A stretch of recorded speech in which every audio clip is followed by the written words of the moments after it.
सप्ताश्वरथमारूढम् प्रचण्डं कश्यपात्मजम्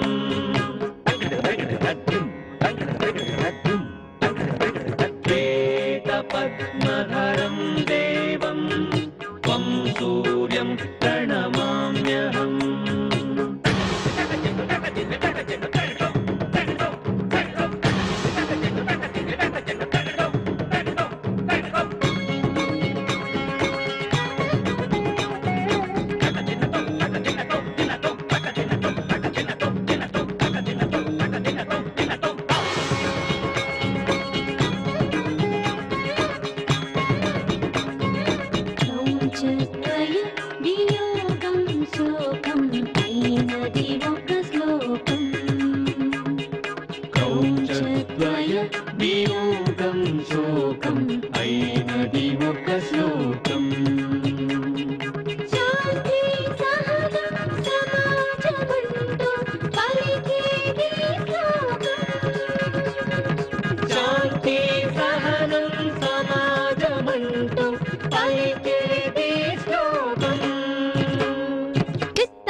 జ్ఞానానందమయం దేవం నిర్మలం స్ఫటికాకృతిం. ఈ మధ్య నీ కొడుకు పెద్ద హీరో అయిపోతున్నాడు తెలుసా? ఇప్పుడు హీరో అవడం ఏంటండి, వాడు ఎప్పుడో హీరోలకే హీరో కదా. సరైన ప్రత్యర్థి ఎదురుగా ఉంటే ఈయన హీరోయిజం ఏమిటో తెలిసేది. అంటే నేను పిచ్చుక మీద బ్రహ్మాస్త్రం వేశానా? వాళ్ళు తప్పు చేస్తుంటే మంచివే కనిపిస్తాయిరా, మంచివే కనిపిస్తావు. ఏంట ఏమిటి కళ్ళప్పగించి చూస్తున్నావు? ఏం చేయాలో చెప్పండి. నేను అదే ఆలోచిస్తున్నాను.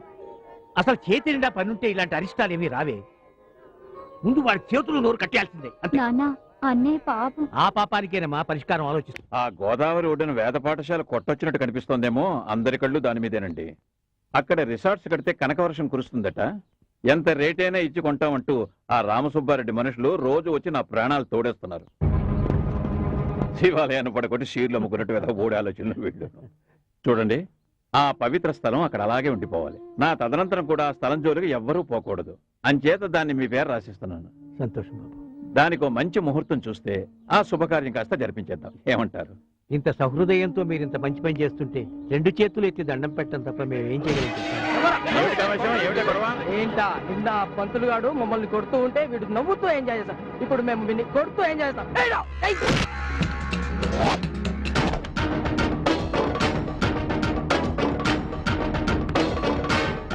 నిన్న మీ వాళ్ళని కొట్టింది నేను.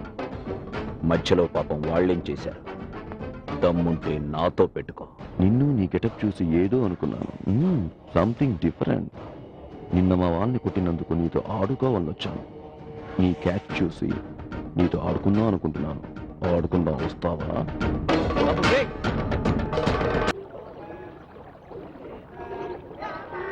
బయటకి వెళ్ళేటప్పుడు ఎక్కడికి నడకూడదు అనుకోండి. అడగచ్చురా, వెళ్ళేది నువ్వు కనుక. నేనా? అవును, నువ్వు శ్రీశైలం పెడుతున్నావు. శ్రీశైలమా? శివరాత్రి దగ్గరలో కూడా లేదే. లేదని నాకు తెలుసు.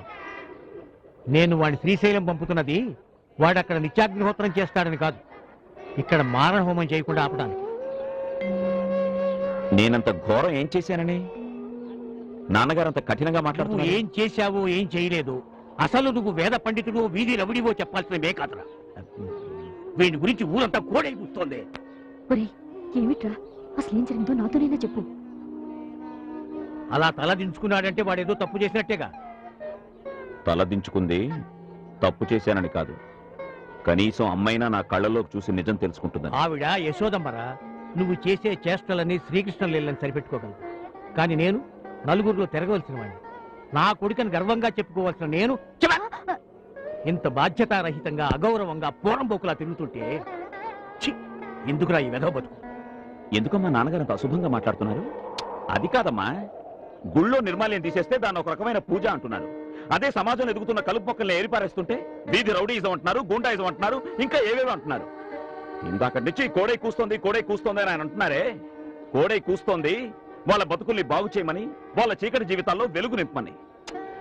అంధకారంలో మగ్గుతున్న వాళ్ళకి ప్రవచనాలు చెప్తేనో ప్రసాదాలు పంచిపెడితేనో వాళ్ళ బతుకులు బాగుపడవు, వాళ్ళ కడుపులు నిండవు. వాళ్ళ మాటేమో గాని నీ మాటలతో మా కడుపు నిండిపోయిందిరా. ఆ, ఇంకేమే ధర్మ సంస్థాపనార్థం శ్రీకృష్ణుడే పుట్టాడు అటనా వెళ్ళిటన్నా వెళ్ళు. శ్రీకృష్ణుడే పుట్టాడని గర్వపడదాం, ఊరిని ఉద్ధరించే కొడుకుని కని పున్నామ నరకం నుంచి విముక్తి పొందామని సంతోషిద్దాం. అన్నయ్య, నాన్న చల్లబట్టట మనల్ని చల్లబరిచినట్ట. రాత్రికి తేలుస్తా. ఇంటి పట్టు నుండి వేళ్ల కింది మెతుకులు తినే పిచ్చి సన్యాసిని శ్రీశైలం శ్రీశైలం అంటూ పంపించారు. వెళ్ళిన వాడు వెళ్ళినట్టు అక్కడే ఉండిపోతే ఊరు విడిచి వెళ్ళిపోరా అని శాశ్వతంగా నేనేం పంపించరా. ఊరు మార్పిడి చేస్తే ఈ వాతావరణానికి దూరంగా ఉంటాడని, వాడి ఉడుకు రక్తం వేడి కాస్త తగ్గుతుందని పంపించానే. ఏమో, వెళ్ళేటప్పుడు వాడి వాలకం చూస్తే తిరిగి వచ్చే సూచనలు ఏవి కనబడలేదు నా కంటికి. వాడు వెళ్లే ముందే ఏడుపు నా ముందే ఏడ్చుంటే వాడికి ఏదో చెప్పేవాడిని కదా. మీ దగ్గర గట్టిగా నవ్వడానికే భయపడి చేస్తుంటే ఇంకా ఏడ్చి సాధించడం కూడాను. అంటే ఏమిటి, వాడు వెళ్ళేటప్పుడు మనసు చాలా బాధ పెట్టుకుని వెళ్ళాడంటావా? అదే లేదండి, మా నాన్నగారు చివాట్ల చేసి పంపిస్తున్నారని గోదావరిలో పొంగుతూ వెళ్ళాడు. నాన్నగారు, మీకు పక్క విషయాన్ని వచ్చి పడుకుంటారా? మీ అన్నయ్య నిజంగానే బాధపడుతూ వెళ్ళాడా అమ్మా? చాలా బాధపడుతూ వెళ్ళాను నాన్న. ఎప్పుడు కనికరం చూపిస్తారు, ఎప్పుడు కష్టమంటారో అర్థం చేసుకోలేకపోతున్నానంటూ పదే పదే ఏడుస్తూ వెళ్ళాను నాన్న.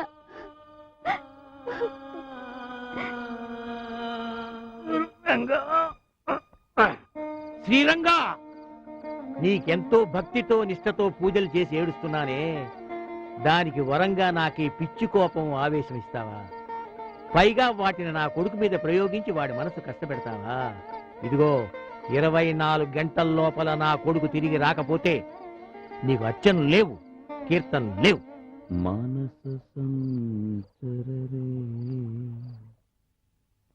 మానస సంచరరే బ్రహ్మణి మానస సంచరరే.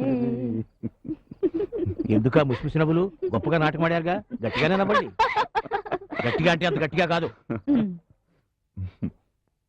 నాన్న, నువ్వు సమాజానికి సేవ చేస్తానంటే అడ్డుపడేంత మూర్ఖుణ్ణి కాదురా. మా నాన్నగారు కూడా స్వాతంత్రోద్యమంలో జైలుకు వెళ్ళినాయనే, కానీ వాళ్ళు 11 మంది అన్నదమ్ములు. కానీ నువ్వు నాకు ఒకే ఒక్క కొడుకువిరా. అదే నా బాధ. నాన్న, మానస సంచరరే బ్రహ్మణి మానస సంచరరే. ఓం రాజాధిరాజాయ బాబు గారు, ఘోరం జరిగిపోయిందమ్మా, ఘోరం జరిగిపోయింది. మీ బాబుకా? అబ్బే వీడి కాదు, నీ పుత్రరత్నం ఆ భీమశంకరాన్ని భీముడు కీచకుండా చంపినట్టు చంపేశాడమ్మా. ఏంటి మీరనేది? మీ వాడు ఆ భీమశంకరాన్ని మెడపుచ్చుకుని మేడమించి తొయ్యడం, వాడు నెత్తురుకక్కుని చావడం నిజం. మా రామాయణం మీద ఒట్టు.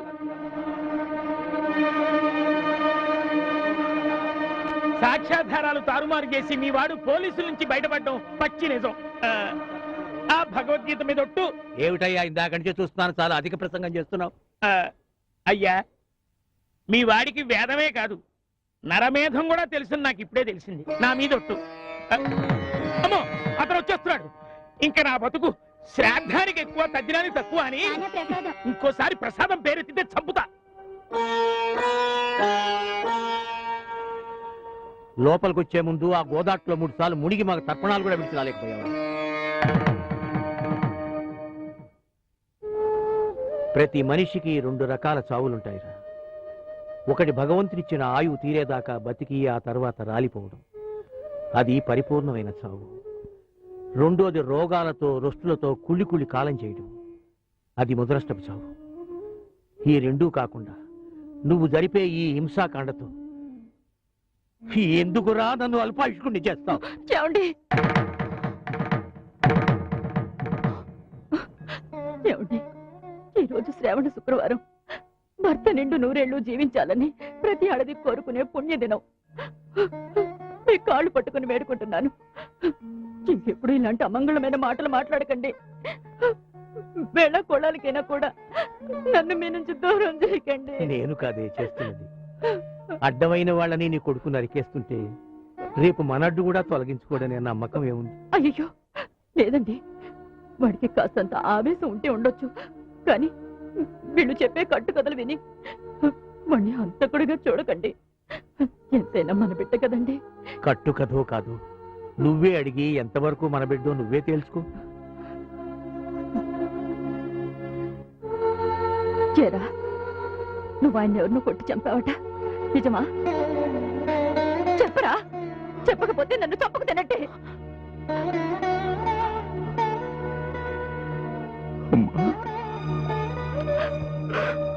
మరే, ముందు నా మెడలోకి వచ్చింది ఈ మాంగళ్యం, ఆ తర్వాత నా ఒడిలోకి వచ్చింది నువ్వు. ఎన్ని నోములు నోచినా, ఎన్ని వ్రతాలు చేసినా ఏ ఆడదైనా కోరుకునేది ఒక్కటేరా, పుణ్యశ్రీగా పసుపు కుంకాలతో చనిపోవాలని. ఈరోజు నేను అదే కోరుకుంటున్నాను రా. దయచేసి నాకు అలాంటి చావుని ప్రసాదించరా.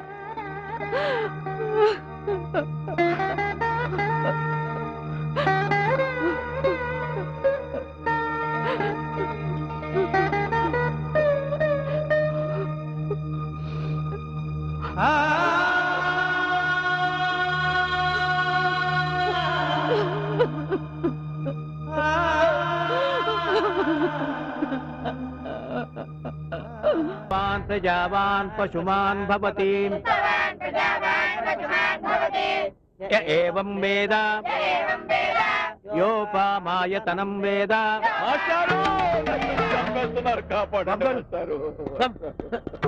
ఏమైంది? రామసుబ్బారెడ్డి నన్ను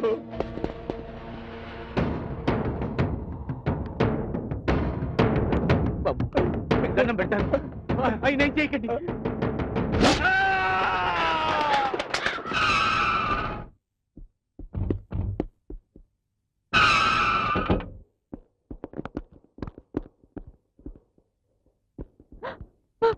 అరే వివేక్, అమ్మా, నాన్నని చూడరా.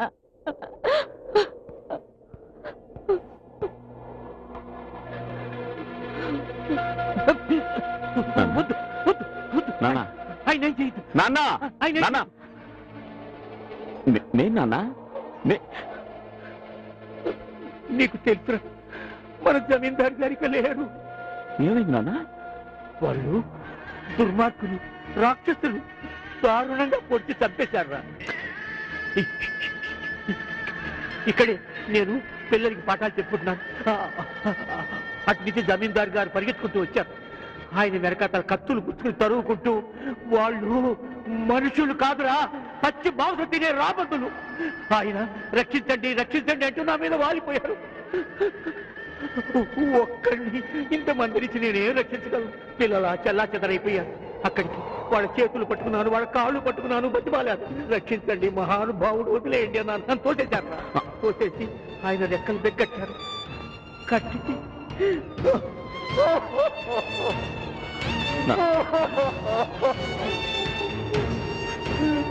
ఆయన్ని దారుణంగా చంపేశారు. కొన ఊపిరితో ఆయన కొట్టాడుకుంటూ రక్తసిక్తంగా ఉన్న చేతులు దాచి నన్ను రక్షించవయ్యా, నన్ను ఆసుపత్రికి తీసుకెళ్ళు, నన్ను బతికించమని బతిమాలాడురా. ఆయన పట్టుకుని అటు వచ్చేపోయే మనుషుల్ని, ఆ లారీల్ని, ఆ బస్సుల్ని అందరినీ అడిగాను, ప్రార్థించాను. ఎవ్వరూ నా మాట ఖాతరు చేయలేదు, నా అర్థం చేసుకోలేదు. ఆఖరి ఆకాశాన్ని అడిగాను, నేలను అడిగాను, గాలిని అడిగాను. ఈ పంచభూతాలన్నింటిలోనూ మొరబెట్టుకున్నాను. ఏమీ ప్రయోజనం లేకపోయింది.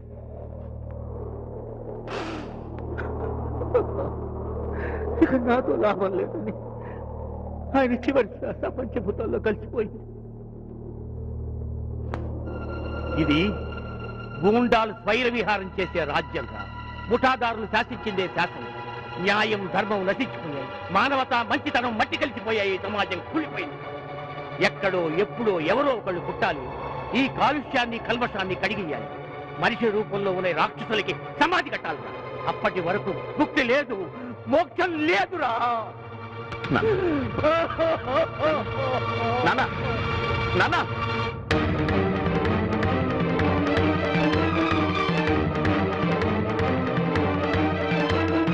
రాయ్ రామసుబ్బారెడ్డి, రామసుబ్బారెడ్డి, రాయ్ సిద్ధారెడ్డి, ఎక్కడ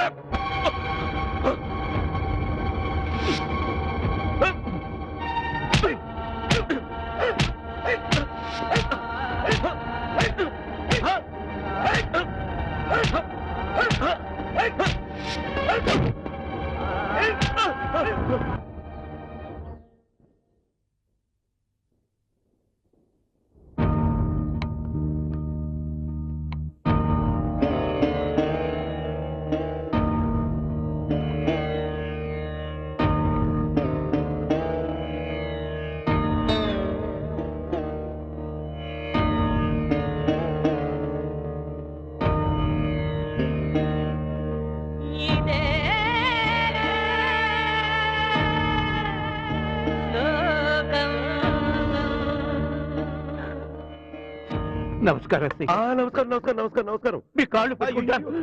మీరు వేద పండితులు. తప్పు పంతులు, నిన్ను చూస్తా అంటే బాధ అవుతాడని. అయినా ఏం ఇట్లొచ్చినావు? ఏం కావాలి నీకు? ఏం కావాలో చెప్పు, చేసి పెడతా. దయచేసి మా అబ్బాయిని వదిలిపెట్టండి. ఇంత ఎవరు నీ కొడుకో? ఆ సెల్లో ఉన్నాడు. ఎవరు? ఈ చిన్న పంతులా?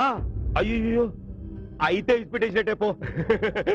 సంతోషంగా నాకు సంతోషంగా ఉన్నది. ఏరా పంతులో, ఈ సంతోష సమయంలో మనం పార్టీ చేసుకోవాలి. నువ్వు ఇయ్యొద్దు, నేనిస్తా. దీంతో మొదలు పెడదామా? తాగు పంతులో, నీ కొడుకుని ఇన్స్పిటేషన్ తీసుకో పంతులో. అబ్బా తీసుకో పంతులో, తాగు పంతులో, తీసుకో పంతులో. ఇది మీ దేవతలు కూడా తాగిందే. పట్టు పట్టు, తీసుకో పంతులో, తీసుకో పంతులో. నీ కొడుకుని ఇన్స్పిటేషన్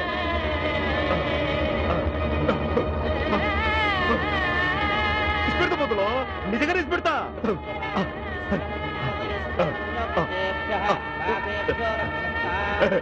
వస్తాం కదా, చేయది ఉన్నది కదా పంతులో. ఇదిగో ఆ తుక్కతో పాటు ఈ ముక్క కూడా తిన్నామనుకో కరెక్ట్ గా ఉంటది. తిను పంతులో, తినబ్బా. నీ కొడుకు ఇన్స్పిటేషన్ పంతులో. పంతులో, నీ కొడుకు ఇన్స్పెడతా. తిను తిను, తీసుకో పంతులో, తీసుకోబ్బా. తీసుకో తీసుకో, కరెక్ట్ గా ఉంటది. నీ కొడుకు ఇన్స్పెడతాలబ్బా. తిను పంతులో, తిను తిను.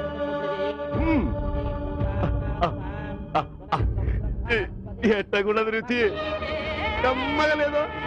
బాగుంటది, కాంబినేషన్ భలే ఉంటది పంతులో. మీరు చెప్పిందంతా చేశాను. మా అబ్బాయిని వదిలిపెట్టండి. అట్టాగే మాట మీద ఉండేవాడిని. అయినా పంతులో, ఆ రామసుబారెడ్డితో నీకెందుకు చెప్పు? ఆయన పేపర్ లేదా ఆయనకి ఇచ్చేసి ఆయన స్థలం ఖాళీ చేసి వెళ్ళిపోతే నిన్ను అడిగేవాళ్ళు లేడు, పట్టించుకునేవాళ్ళు లేడు. ఏమంటావు? అట్టగేనా? అయితే నీ ఇంట్లో సామాన్ తీసుకుపోయేదానికి లారీ పోట వాటి. ముందు మా అబ్బాయిని వదిలిపెట్టండి. అట్టగే పంతులు. 301 చిన్న పంతులు తీసుకురాయ్యా. ఏందయ్యా అట్లా చూస్తున్నావు? ఆ చిన్న పంతుల దగ్గర సంతకం తీసుకొని పంపించేయి. ఓకేనా?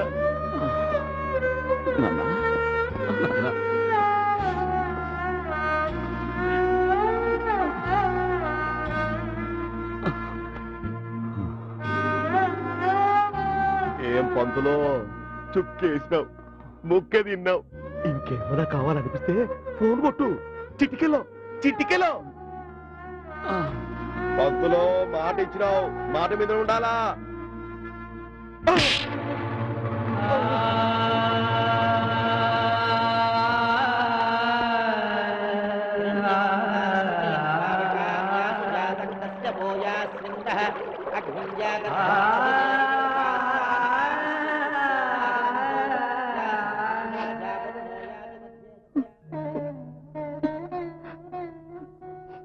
నేను డాక్టర్ని కలిసి వీడి గురించి మాట్లాడాను.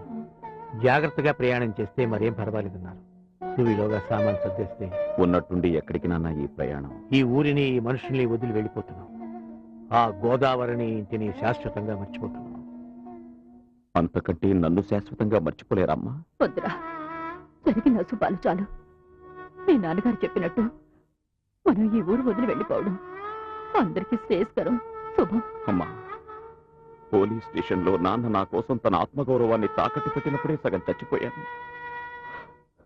ఈనాడు ఆయన తన ప్రాణానికి ప్రాణంగా చూసుకుంటున్న ఈ వేద పాఠశాలని, ఈ పిల్లల్ని ఎలాగైనా నన్ను దక్కించుకోవడానికి పణంగా పెట్టడం చూసిన తర్వాత కూడా నేను ఇంకా బతికుండగలనా అమ్మా?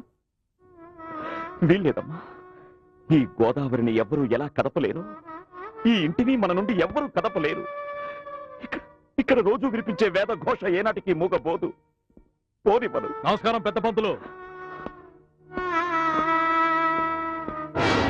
అయ్యో పాపం, బిడ్డ పప్పప్పు అయిపోయాడు. కడుపు తరుక్కుపోతుంది. చాలా సంతోషంగా ఉంది. మీరు ఈ స్థలం నాకు సొంతం చేస్తున్నందుకు. ఇవాళ దశమి. ఆ కాగితాలు ఏవో ఇప్పించేస్తే ఏం బిడ్డ? అలాగే నాన్న, ఆ కాగితాలు వాడి చేతికిస్తే నా మీదొట్టే. నాన్న, మళ్ళీ చెప్తున్నాను, ఈ స్థలం అన్యాక్రాంతం చేస్తే నన్ను చప్పుకు తిన్నట్టే. ఏం బిడ్డ, ఇలా ఒట్లు గిట్లు పెట్టి ఆ పిచ్చ లాకింగ్ లో పెట్టావో ఈ స్థలంతో పాటు మీ అమ్మని నీ అయ్యని కూడా నా సొంతం చేసుకుంటా. తీసుకురావే కాగితాలు.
నన్ను